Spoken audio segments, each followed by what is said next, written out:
Magandang araw po sa ating lahat. Pagkatapos po nating makagawa ng hazard map at matukoy ang mga elements at trees sa ating komunidad, pag-aralan po natin ang pagpapadaloy ng Disaster Town Watching o DTW.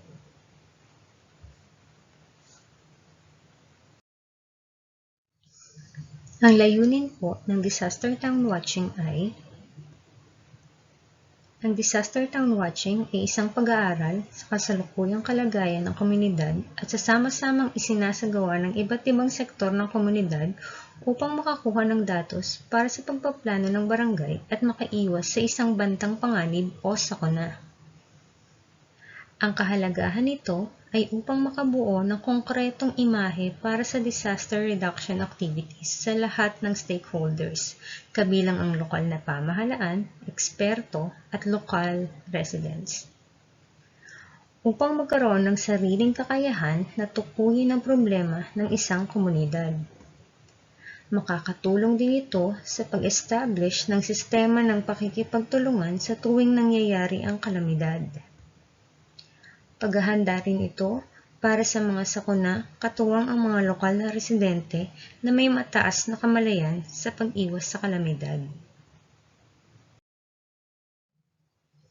Sa panahon ng aktwal na Disaster Town Watching, ang mga residente na nakakaalam at pamilyar na sa lugar at sa mga nakaraang sakuna ay lubos na inirerekomenda na sumali. Ano nga po ba ang Disaster Town Watching? Sa pagsasagawa nito, matututo tayo sa pamamagitan ng karanasan. Maiuugnay natin ito sa pag-unawa sa paligid at kalikasan. Ito ay orihinal na ginagamit bilang isang tool para sa pagpaplano sa lungsod o urban planning. Sa kasalukuyan, ginagamit ito para sa pag-iwas sa kalamidad. Sa panahon ng aktwal na Disaster Town Watching, ang mga residente na nakakaalam at pamilyar na sa lugar at sa mga nakaraang sakuna ay lubos na nirerekomenda na sumali.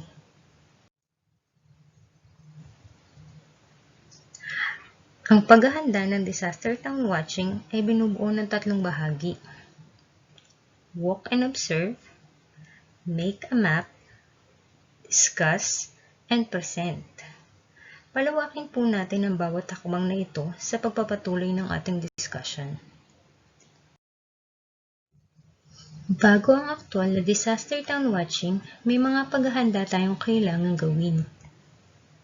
Kailangan natin magtakda ng layunin at schedules. Ginagawa ang pamamaraan ng Disaster Town Watching upang mapataas ang kamalayan at pag-unawa ng komunidad para sa pag-iwas ng sakuna. Importante din na maiasaalang-alang ang mga aspeto kagaya ng panahon, layo o lapit ng lugar na is-survey at kaalaman ng komunidad sa gagawin na survey sa kanilang lugar. Maaari tayong bumuo ng grupo at sa loob ng grupo na ito, maaari tayong mag-assign ng facilitator, mga mag-aasikaso ng materyales na gagamitin, coordinators na makikipag-ugnayan sa mga residente sa gagawing activity at note-taker para sa pagtatala ng mga obserbasyon habang isinasagawa ang Disaster Town Watching. Kinakailangan din na matukoy ang mga lugar kung saan isinasagawa ang Disaster Town Watching para matukoy kung kinakailangan ba ng transportasyon, service o kung ito ay walking distance lamang.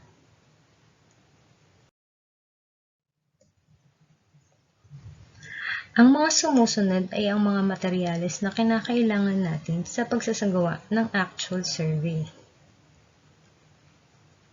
Cellphone with camera, map, notebook o papel, pen, at pagkatapos na naisagawa ang survey, kinakailangan natin ang mga sumusunod. Base map o full map, photos, sticky notes o papel na may kulay, tape, strings, at markers.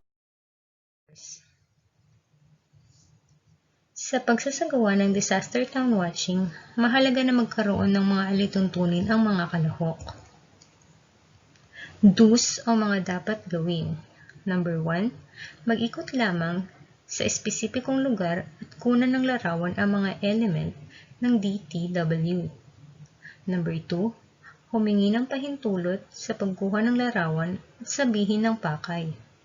Number 3, huwag kalimutan itala at markahan ang mga nakuhang larawan sa mapa. Number 4, laging alalahanin ang seguridad ng bawat isa o kagrupo.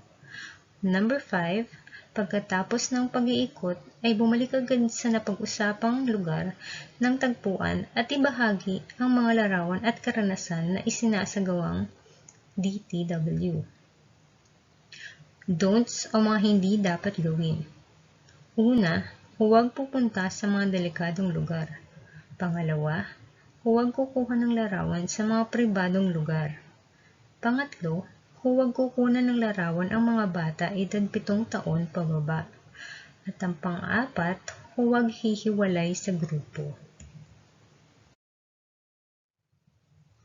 Sa puntong ito, kinakailangang suriin ang mga lugar, makikitid na mga kalsada o daan, mga waterways, mga lumang bahay at gusali, sa open spaces o bakanting lote, mga hydrant ng sunog at pinagmumulan ng tubig. Habang umiikot sa komunidad, isipin at pag-usapan ang mga sumusunod. Ano ang mangyayari kung magaganap ang lindol sa lugar na ito? Ano ang mangyayari kung ang tubig ay umaapaw?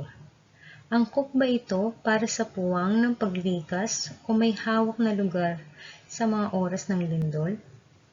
Magiging sanhi ba ng mga problema ang mga lugar na ito kapag nangyari ang isang sakuna? Obserbahan, kumuha ng litrato at magsulat ng mga notes.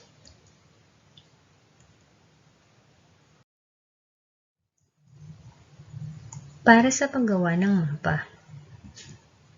Una, isulat ang sinasakop na lugar. Pangalawa, markahan ang mga spot na matatagpuan at magdagdag ng mga paliwanag at larawan. Pangatlo, gumamit ng mga marker o papel bilang color code o mga papel para sa mga mahalagang puntos. Halimbawa, mga pulang marker para sa mga zone ng panganib o bukas na mga manholes. Mga asul na marker, halimbawa para sa ligtas na lugar o open spaces. Mga green marker, ang mga mapagkukunang pakipakinabang sa mga oras ng kalamidad. O halimbawa mga pwedeng pakinabangan sa oras ng sakuna. Para sa presentasyon, ang bawat pangkat ay magpe-present sa pamamagitan ng plenaryo o sa harap ng lahat ng kalahok. Kailangan ilahad kung ano ang kanilang nahanap sa kanilang itinalagang lugar. Pangalawa, ituro ang mga lugar na nagdudulot ng mas malaking problema sa komunidad kung mangyayari ang sakuna. Pangatlo, banggitin ang mga inimumungkahing solusyon upang malutas ang mga problema. Pang-apat, i-highlight ang mga lugtas na lugar para sa posibleng paglikas. Ito ay isang halimbawa ng isinasagawang disaster town watching. Ito ang Barangay Tonsuya sa Malabon na madalas naapektuhan ng pagbaha. Ang BDRRMC kasama ang mga pinuno ng komunidad ay nagsagawa ng disaster town watching bilang bahagi ng kanilang community risk assessment. Ang sumusunod na mga slide ay magpapakita kung ano ang kanilang nahanap sa kanilang mga purok.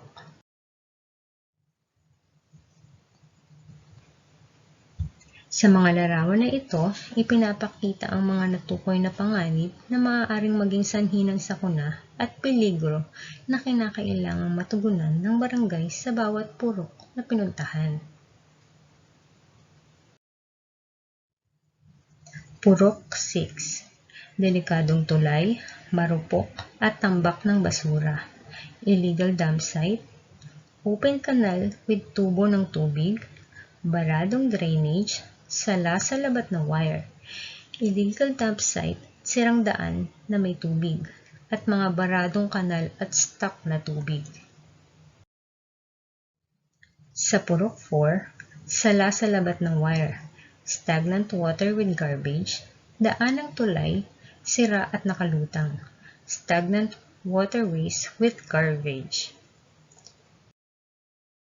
Sa Purok 7 at Industrial Area, sala-salabat na wire, sirang daan, stagnant water with garbage.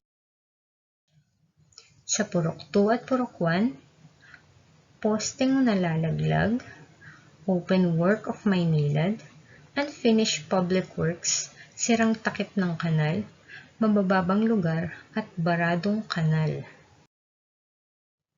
Sa Purok 5, mga sirang daan na may stagnant water, di dumadaloy na kanal na may mga tubo, mga sala-salabat na wire, tubo ng tubig na nakaharang sa kanal at ilang sirang kanal at daanan.